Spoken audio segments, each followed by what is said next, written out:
CBSE বোর্ডের মাধ্যমিক পরীক্ষার ফল প্রকাশ হতেই গর্বে ভাসছে ফালাকাটা। এবছর দেশের মধ্যে সম্ভাব্য শীর্ষস্থান দখল করেছে ফালাকাটা ছাত্রী সৃজিতা সাহা। 600 নম্বরের মধ্যে সে পেয়েছে 598। বেস্ট 5-এ তার প্রাপ্ত নাম্বার 500-র মধ্যে 499। বুধবার বিকেলে ফল প্রকাশের পর থেকে উচ্ছ্বাসে ভাসছে সাহা পরিবার। ফালাকাটা শহরের মুক্তিপাড়ায় সৃজিতাদের বাড়িতে খুশির আবহ।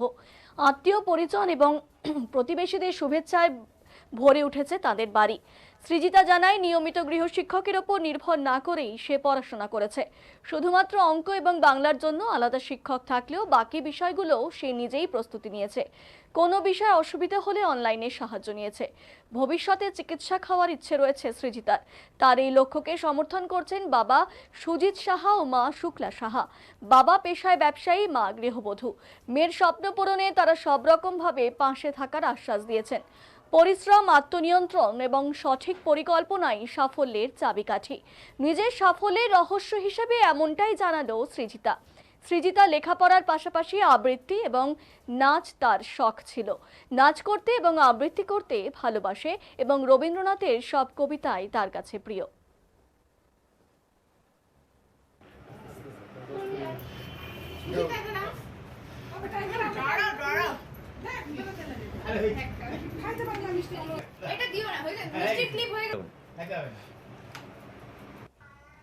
আমাদের 600-এ টোটাল এক্সাম হয়, মানে 6টা সাবজেক্ট। তো তাতে আমার 598 এসেছে। আর পার্সেন্টেজটা ক্যালকুলেট হয় আউট অফ মানে বেস্ট 5 সাবজেক্টস। তো সেটা করলে হয় আমার 499 আউট অফ 500, যেখানে অ্যাগ্রিগেট আসছে 99.8%। কোন বোর্ডে তুমি পরীক্ষা দিয়েছিলে? Central board of secondary education, new Delhi, আর under techno India group public school, Falakata. Tuition আমি পড়িনি, শুধু ম্যাথসের, ইংলিশের আর বাংলার টিউশন ছিল।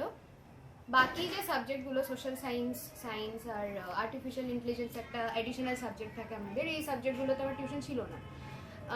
বাকি অনলাইনে এখন প্রচুর রিসোর্সেস অ্যাভেলেবেল আছে, তো সেগুলো ইউজ করে অনেকটা প্রিপারেশন করেছি। আর সেরকমভাবে কোনোদিনও কোনো রুটিন টাইম টেবিল কিছুই ছিল না। মানে যখন আমার নিডস বুঝে আমি পড়তাম, যে কখন পড়লে আমার কতটা আমি কমপ্লিট করতে পারছি, কতটা রিভাইজ হচ্ছে। তো আমার নিডস অনুযায়ী সবার আলাদা আলাদা নিডস থাকে, তো সেই অ্যাকর্ডিংলি আমি পড়েছি। শুনেছি তোমার যখন পরীক্ষা মানে পড়াশোনা পরীক্ষার আগ দিয়ে তোমার বাবার একটা খুব একটা বড় রোগ হয়েছে একটা হিসাবে, তো তারপর তুমি এই মানসিক সেটা নিয়ে কিভাবে কি করলে, কি বলবে? ওটা আমি যখন ক্লাস 9-এ পড়তাম তখন মানে বাবার কিডনি ট্রান্সপ্ল্যান্ট হয়। তো আমরা 3 মাস মতো কলকাতায় গিয়েছিলাম। তো তখন মানে পড়াশোনার সাথে লাইক বলতে গেলে ডিট্যাচডই ছিলাম পুরোপুরিভাবে। সেরকম একটা ভাবে পড়াশোনা করতে পারিনি ওই টাইমটা, কারণ অনেক রকম কাজ ছিল ওখানে, doctor visit, then test and all. তো সব মিলিয়ে ওখানেই এনগেজ থাকতাম। তো পড়াশোনাটা খুব একটা বেশি ভালোভাবে মানে ফোকাসভাবে করতে পারিনি। স্টিল ক্লাস 9-এও একটা ভালো ডিসেন্ট পার্সেন্টেজে আমি পেয়েছিলাম। আর ওই যে জিনিসটা হয়েছিল ওটা আমার লাইফে একটা মানে কাইন্ড অফ ফাউন্ডেশন ছিল, বা একটা কাইন্ড অফ মোটিভেশন ছিল, যে আমি যখন ওই জায়গা থেকে বেরিয়ে এসে একটা ভালো পার্সেন্টেজ অ্যাচিভ করতে পেরেছি, ক্লাস 10-এও ওটা মানে হয়ে যাবে আমি যদি একটুখানি এফার্টস দিই। তো ওই জিনিসটা আমার জন্য ইন ক্লাস 10 ওটা আমার জন্য একটা সোর্স অফ মোটিভেশন হিসেবে কাজ করেছে। তুমি কোন সাবজেক্টটা তোমার বেশি ভালো লাগতো? আমার সেরকমভাবে কোনো সাবজেক্টই মানে খারাপ লাগেনি, সবই ভালো লেগেছে। সায়েন্সের যে সাবজেক্টসগুলো আছে, ফিজিক্স, কেমিস্ট্রি, বায়োলজি, সবই ভালো লেগেছে। ম্যাথস, হ্যাঁ, সবই ভালো লেগেছে। তুমি এবারে কি নিয়ে পড়তে চাও, কি হওয়ার ইচ্ছা আছে? আমার একদম ছোট থেকেই ডক্টর হওয়ার ইচ্ছা, এমবিবিএস করার ইচ্ছা। তো এখন ইন ক্লাস 11 আমি ওই নিট এক্সামেরই প্রিপারেশন নেব। তুমি পড়াশোনার পাশাপাশি আর কি কিছু করতে, কোনো শখ বা হবি কিছু আছে?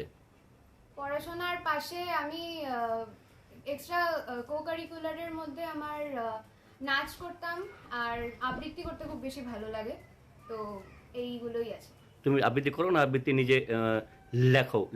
আবৃত্তি ওরকম না, রাইটিং ওই স্কিলটা নেই, মানে করতে ভালোবাসি, তো রিসাইট করতে ভালোবাসি। তুমি কার আবৃত্তি সবচেয়ে বেশি পছন্দ করো? তোমরা যারা আবৃত্তিকার যেরকম ইচ্ছা আছে, কবিদের মধ্যে তোমার কাকে বেশি ভালো লাগে? রবীন্দ্রনাথ ঠাকুরের সব পোয়েমই ভালো লাগে, আর স্পেশালি যে সফট নেচারের যে কবিতাগুলো হয় সেগুলো ভালো লাগে। তারপর মানে যেগুলো একটুখানি রেভলিউশন ওরিয়েন্টেড যেগুলো থাকে ওগুলোও ভালো লাগে। তো মানে বিভিন্ন সাবজেক্টের ওপরই ভালো। এখন এই বর্তমান সমাজে যারা মানে কবিতা লিখছেন তাদের মধ্যে তোমার কারটা সবচেয়ে বেশি ভালো লাগে? ওরকম ভাবে কেউ ইন পার্টিকুলার সেরকম আমি নাম বলতে পারবো না। বলতে আমার তো মানে ও ভালো রেজাল্ট করবে এটুকু জানতাম, আশা ছিল, তবে এত ভালো রেজাল্ট করবে মানে সেটা মানে ভাবতে পারিনি।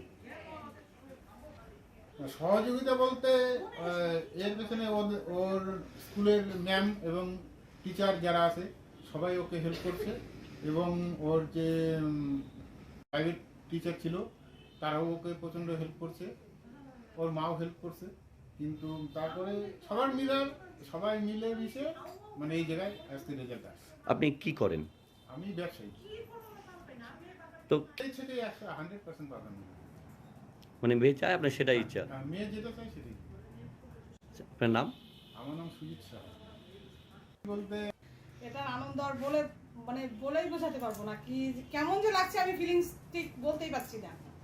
আর আমরা খুব খারাপ সিচুয়েশনের মধ্যে দিয়ে গিয়েছি তো গত 2 বছর, তো সেই জায়গায় এসে মেয়ে এরকম একটা র্যাঙ্ক করেছে, মানে নিজেও বিশ্বাস করতে পারছি না যে এরকম একটা র্যাঙ্ক করেছে মেয়ে। তো আজকে যখন শুনলেন প্রথম তখন কিরকম লাগলো? সেই খুব ভালো লেগেছে, মানে ভাবতেই পারছিলাম না যে এত ভালো একটা রেজাল্ট হবে। মেয়ে বলেছে, তবুও ভাবছি যে কে কোন ভাবে খাতা দেখবে, কি আসবে রেজাল্ট নিয়ে কোনো কিছুই মাতামাতি করিনি, কারণ মাঝখানে 2 বছর খুব খারাপ কাটিয়েছি, তো সেই জন্য কোনো কিছুই আশা করতে পারিনি এটা নিয়ে। মেয়ের তো ইচ্ছে সে চিকিৎসক হবে, কিন্তু আপনাদের কি ইচ্ছে যে মেয়ের ইচ্ছাকেই প্রাধান্য দিবেন নাকি? মেয়ের ইচ্ছাকেই প্রাধান্য দেবো একদম। আপনি এমনি কিছু করেন নাকি আপনি? না আমি হাউস ওয়াইফ। আপনার নাম? শুক্লা সাহা।